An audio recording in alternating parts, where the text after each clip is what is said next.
good Erev Shabbos. I speak to you from the Holy Land, from the land of Samuel and King David and Solomon and all the tribes of Israel. And as we approach the holy day of Shavuos, which celebrates 3,322 years of the receiving of the Torah, where there was eyewitness accounts. And eyewitness accounts saw how God descended on Mount Sinai to speak to Moses. And so, before the Shabbos, I want to speak to my atheist and not so atheist friends. No matter who and no matter what you are, you have to come to a conclusion that there has to be an origin to time and an origin to space. Not just because of the concept of the Big Bang. I know you're going to tell me that there's contraction and expansion ad infinitum ad nauseam. That doesn't work, because each event has a specific beginning. And since it has a beginning, all events in the series have to have a beginning. And a beginning to an infinite line is impossible. It's a contradiction. Something in infinity doesn't have an edge. And therefore, there has to be a beginning. There has to be a creator, a divine wisdom that started it all, that causes all. And we are the channels and the receivers for this divine wisdom.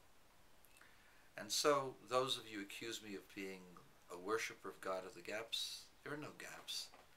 Wisdom comes from God. In fact, God is the ultimate wisdom.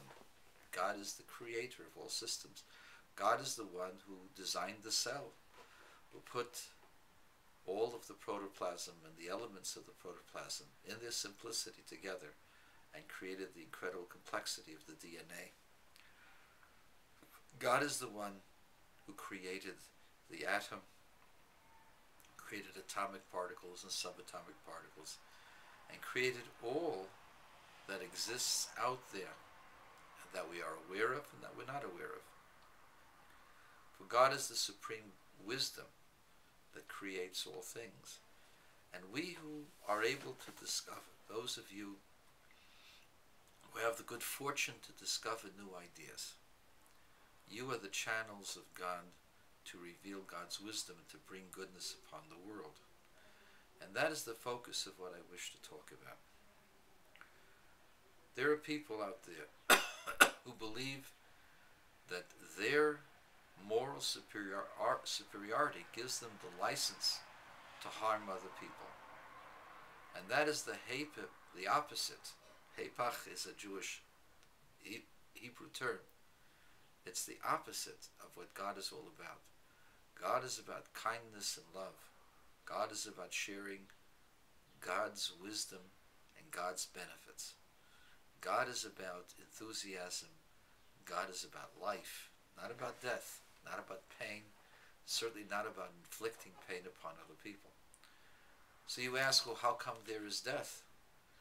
We are given a certain amount of time to recognize certain truths, and if we do, then we go on to the next step, and the next step, and the next step.